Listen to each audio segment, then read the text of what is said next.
The following is a Comfortably Zoned Radio Network production. We are back. New York City baseball, past, present, and future. I'm Ralph Tyko with the Comfortably Zoned Radio Network, and the co-hosts of the show are Robert Deininger and Marty Rose. Both are present and accounted for. Am I correct? How are you? Yeah. How's it going? Good. I was talking off air to you guys, you both, and I wanted to announce it now that our other co-host, who's been with us for a couple of months now, Gene, the Yankee-hating machine, Hutmaker, and Gene is going to have his own show. He's a Cardinal fan, and he's going to have his own podcast show on this very network, and it's starting in a few days, so we'll be losing him here, but he'll be on the network, and he'll be guesting from time to time, and I wish him the best of luck with that. Wish us all the best of luck with that endeavor. I know it's going to work out fine because he's a fanatic. He keeps up with the Cardinals. Not only is he interested in their history, of course, that was his childhood, but he has a vital interest not only in the present-day Cardinals, but he keeps track of who is coming up in the minors, what they've got going, and he's a real maven, as most of our podcasters are on this network. So I'm happy to announce that. And, Robert, it's nice to have you here this week. I'll start with you and the Yankees. Have you had any trepidations about the fact that they're so obviously loaded that something can go wrong? What do you think that can be? Do you think injuries have a fairly good chance of screwing it up? I know Hicks is very injury prone. Yeah. And what do you think? How are you sitting as a fan? Most of my concerns with injuries lie with the starting pitching, with like Tanaka and Sabathia. You know, okay. But as far as the outfielders, they're pretty well stocked right now. Actually, they have too many outfielders, but I would say my concerns lie with the starting pitching, as always. Okay. Is Ellsbury going to be traded? Can they get much for him at this point, or? I don't know if they can get much for him, but with that no trade clause, I know I saw a report today that said he might be willing to waive it for a few teams, but I just don't see them moving him anytime soon. Did his name, Marty, ever come up in the Mets plans at all? Did they ever think about adding him? Not that I heard, no. Okay. No. Off the subject a little bit, talking about center field with the Mets, I'm getting a little bit more confident if Lagares could stay healthy that I hearken back to when he had a Gold Glove season. He's fast as hell, and they may not have to sign Bruce, not that they're going to have a choice in a few hours, it seems. Jay Bruce is reportedly about to sign with the Giants. I'm a Giant apologist and a Met fan. I think, to try to be fair with this, I think he'd be a better fit for the Mets, I think, than he would be with the Giants. But now the Giants are thinking of putting Pence in left and platooning him with Parker and having Bruce in right. I think he's a terrific player. He'll serve them well. And I'm trying to look at, what's in second place for the Mets. Lagares staying healthy, got Cespedes in left and Conforto in right. And Nemo off the bench. Mm-hmm. Lagares never stays healthy. What could go wrong? Look, what could go wrong? Well, Lagares never stays healthy. Never. Right. He always gets hurt. Most of the time, diving for balls. And but he is a great fielder, and you can't stop him from doing that because that's part of his game. And Conforto, now they're saying maybe not ready for the beginning of the season, possibly. Before we had heard he's going to be ready to go, no problem, blah blah blah. I guess it all depends on how he looks in spring training, how much he gets to play in spring training, whether he can swing 100% by the time the season starts. It just seems that every time you hear another report, it gets a little shady of whether or not he's going to be 100% or not. So that's going to remain to be seen. And they really don't have, they're really short out there in the outfield. They don't have a lot, Right. They really don't. Well, they would, health notwithstanding. Like if you can get Cespedes healthy, and keep Cespedes healthy, if you could keep, again, Lagares, a walking injury machine over the years. Mm-hmm. But that doesn't sound good. What you just said really disappoints me because I'm under the assumption that he was going to be ready, basically full go by spring training. Yeah. Well, the last thing I heard was he might not be 100% ready to go. So okay. Remains. Well, I just want to paraphrase a comment that Mark Weiss, who's a podcaster on this network, made on Facebook about the Mets situation, but in general, how he judges a franchise's health. He says it's by their business plan. And there are certain owners whose business plan revolves around not only making it to the World Series, but winning the World Series. I can give you an example of that. It's right across the street, practically, the New York Yankees. They want to go for it and win it all. Wilpons' business plan is he wants to be in contention in September. He wants to put a team out there that has a chance to make the playoffs. So he's shooting for that, and it's like anything else in life. If you shoot for the moon, you may not make the moon, but you'll hit some stars. If you shoot for nothing and you don't get anything, you know what I'm saying? If your goals aren't lofty and you don't meet non-lofty goals, you're going to really be in bad shape. And what it is, and again, I'm paraphrasing him, but he says it much more eloquently. The gist of the matter is that all he wants to do is sell tickets and keep the house going until September, so you can get most of, and maybe make the playoffs, maybe not. And they also announced that the total payroll is going to be $20 million less than last year. Last year was $155. They're cutting it to $135 this year. Now, earlier in the week we talked, and I said, the Wilpons aren't spending money. I was kvetching about how we're getting up there in age, and these bastards are going to own this team for the rest of our lives, and what can we do to change it, and what have you. And you said, well, Sterling Enterprises, I guess that's Wilpons' company.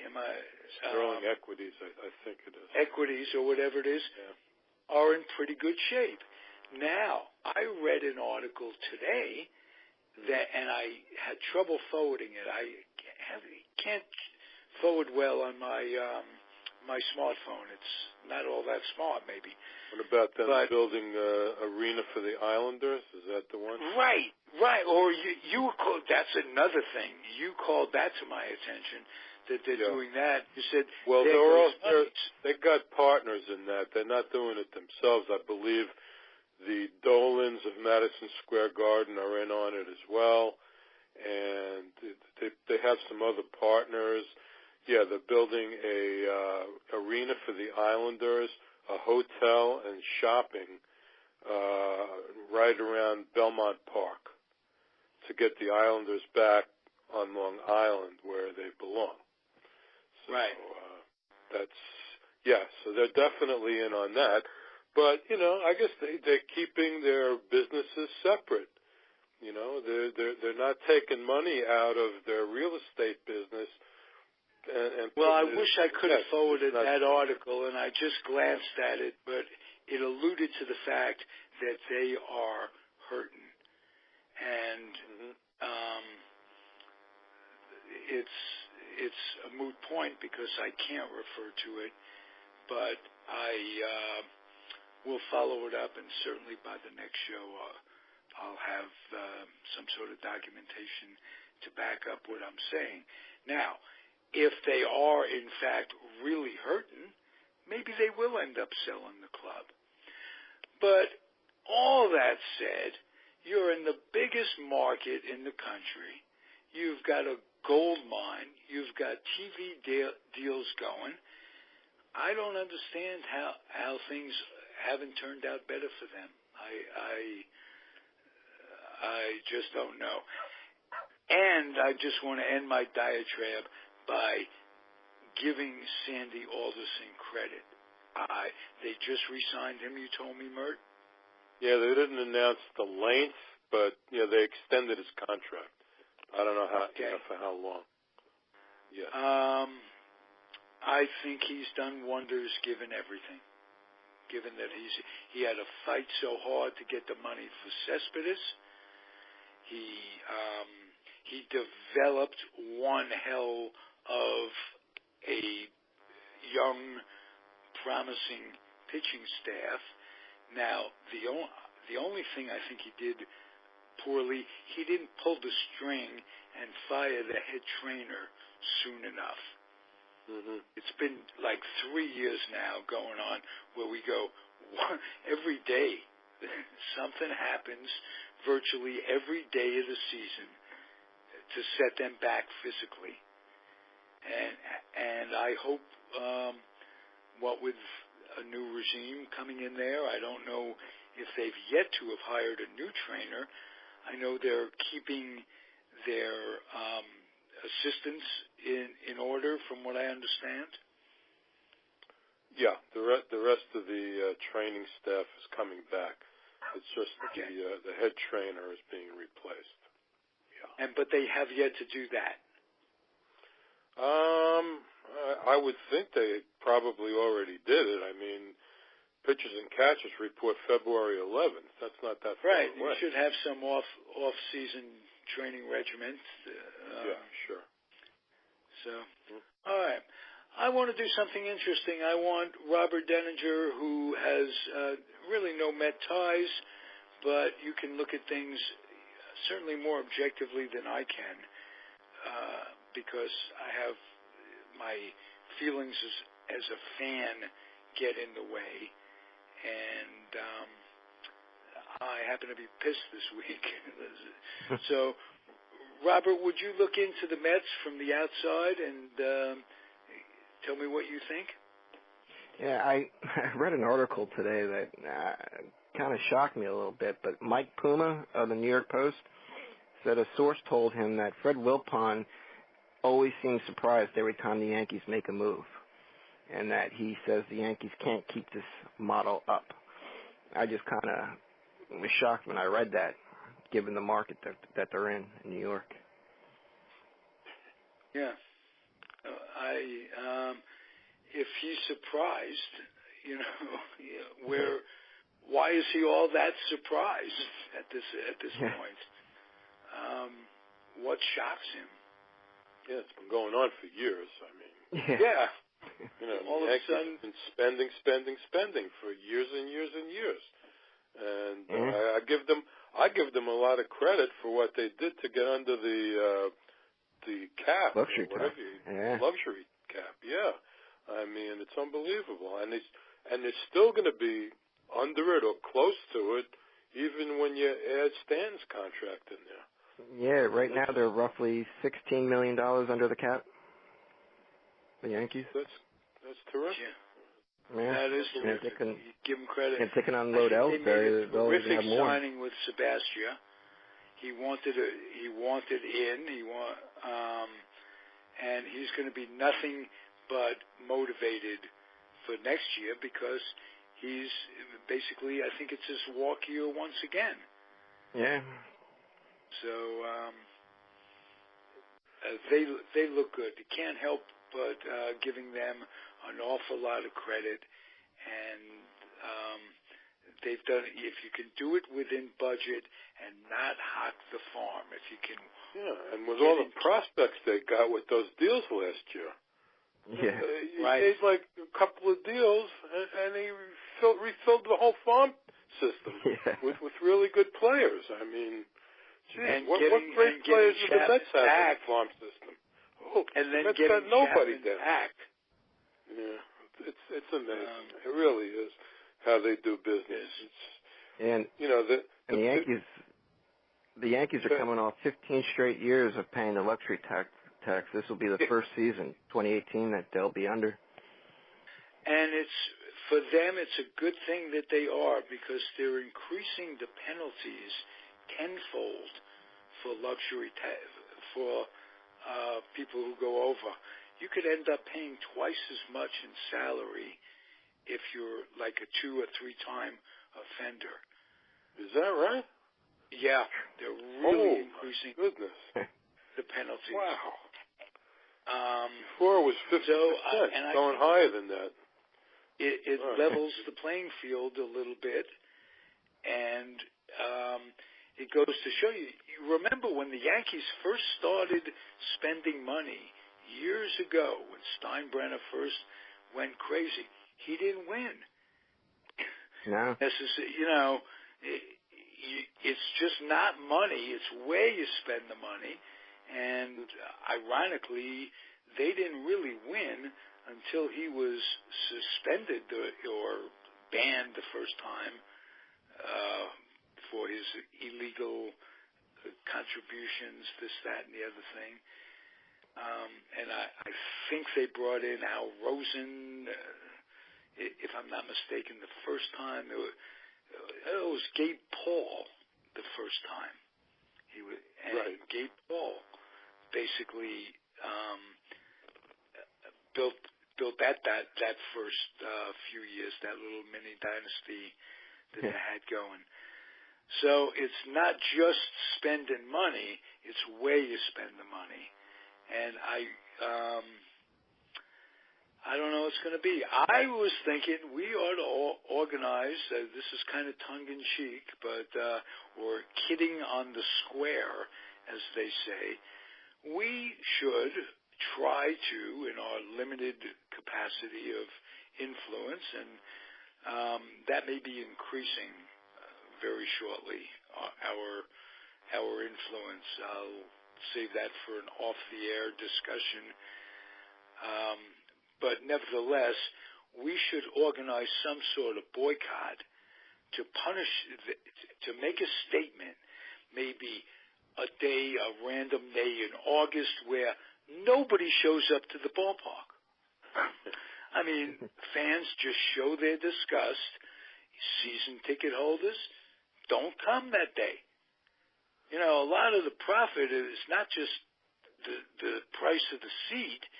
It's the amenities that go with it. Yep. Right. The food, the beverage, the drinks, the $10 beers, and that, I don't even know, I know I'm not exaggerating at $10 a beer, because that's a price that I paid maybe 7 years ago at a ballpark. And it's probably more today. But as an example, that 20 cents worth of beer gets sold for $10. That's where these modern day baseball is racking in the dough. Don't buy equipment don't buy my father used the Chazarai, the garbage at the game. Don't buy a scorecard one day. Don't buy caps. Don't buy MLB endorsed stuff. Whatever you do, fans have to rise up and make some sort of statement. If they didn't make a statement that they didn't put Gil Hodges' statue and Tom Seaver's statue, Gil and Tom together out in front of Shea Stadium, not that there's anything wrong with honoring Jackie Robinson, but he had very little connect to the New York Mets. Fans no uproar, no complaints, just so I guess you can try, but I don't know whether that would be successful or not, but I don't know either, but it's nice to vent. How about that? Yes. Just and if it weren't something that's been going on for years and years now, that would be it would be one thing. But just to get there once every make the playoffs every so often and have no plans to go all the way, no aspirations to go all the way, it just pisses me off. And this is my midwinter hot stove league rant and kvetch at the same time. There you go. I could rant and kvetch. You're entitled. Yeah. I'm entitled, yes. You have a great word for it, Mert. During the season, every now and again, you just text me, this is unwatchable. It gets to that point. It does get to that point. Yeah. That's right. Now, what are they going to do? It's getting late. All the good second basemen seem to be taken up. What are they going to do for second? Are they planning to pull the old Flores will be the second baseman? They're not end up not re-signing Reyes, which I think would be a big help, if nothing more than to mentor Rosario along the way. And well, what they could possibly do. Now, I don't know. They could sign Todd Frazier to play third, and then move Cabrera over to second. That would work for me. He's still out there, but I'm not hearing his name mentioned. I'm not hearing anything. It's just very, very quiet. And they don't. Moustakas got eaten up. Am I correct? Did he go to Boston? Who's that? Moustakas. Oh. Kansas City. Moustakas is third baseman. No, he's still out there unless he signed somewhere today. He's still out there, I believe. Oh, I thought he went to Boston. I'd like him. I would very much like him. I don't think he went anywhere. No. There's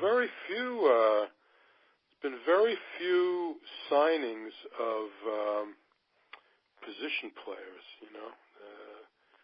I thought I saw Adrian Gonzalez's name mentioned with the Mets and Logan Morrison.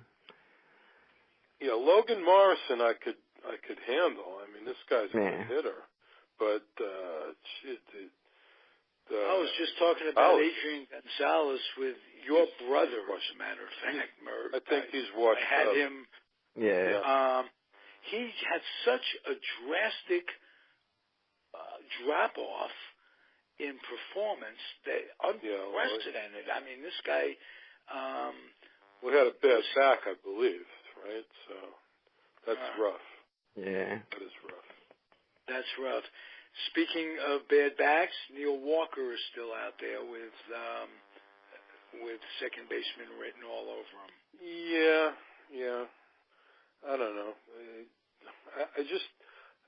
There's usually you hear more rumors and stuff, but you don't hear the Mets mentioned in like anything.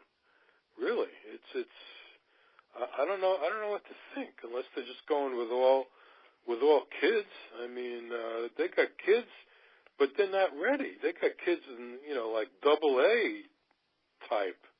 I don't think they got anybody that's. Did Cicchini show anything? He was a shortstop coming up, but I wonder if he. He strikes me as one of these 4A guys. Right. He's just, he's pretty good in AAA, but he's just not good enough for the majors. They seem to have a bunch of guys like that. Reynolds being another one, perhaps. Exactly. Him. Yeah.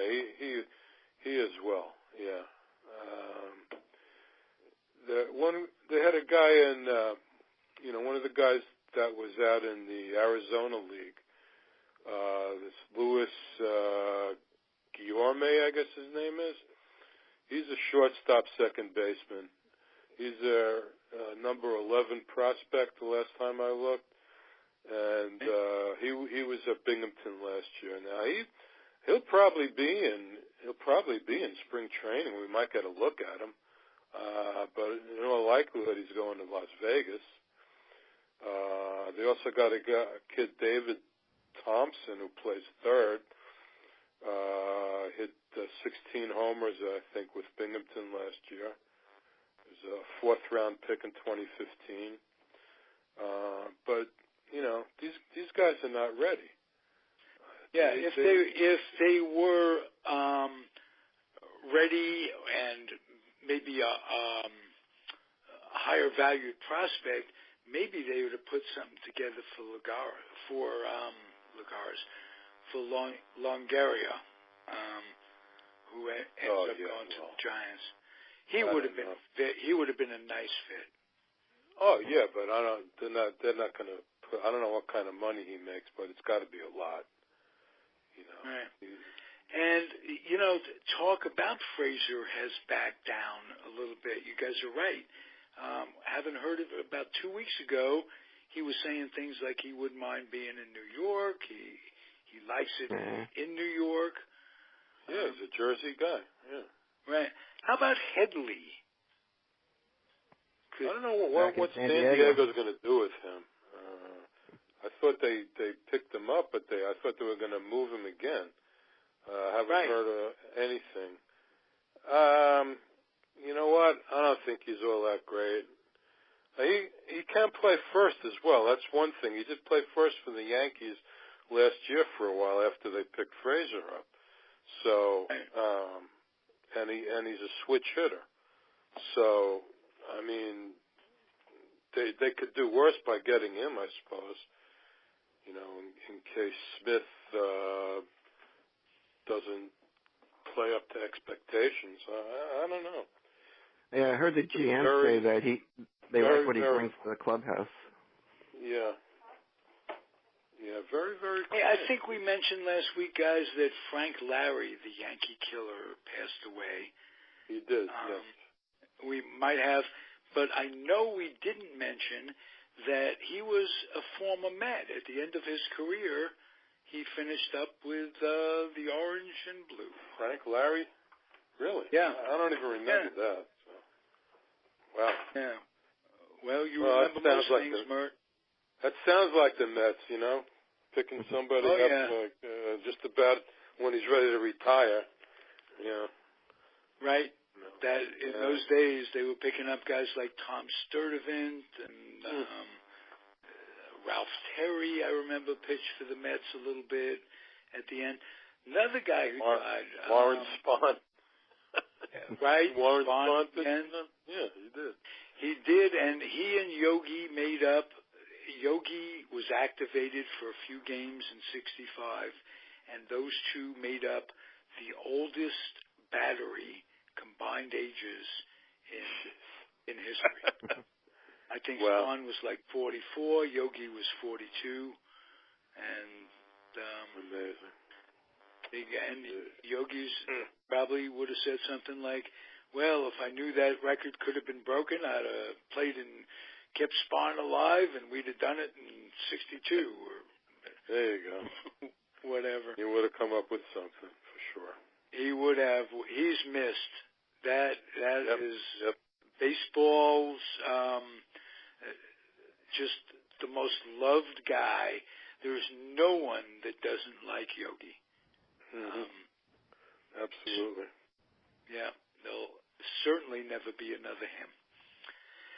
And there'll never be another us either. A lot of people are going, thank God. Are they done yet? Can't close the show until I implore people that if you enjoy our offerings, to please box up some lightly used children's books and take them down to your Head Start program in whatever city, community, country you live in. There's a Head Start going on, and they can use the books. You got to get kids reading. You got to get them ready for school, and you got to get them off the streets.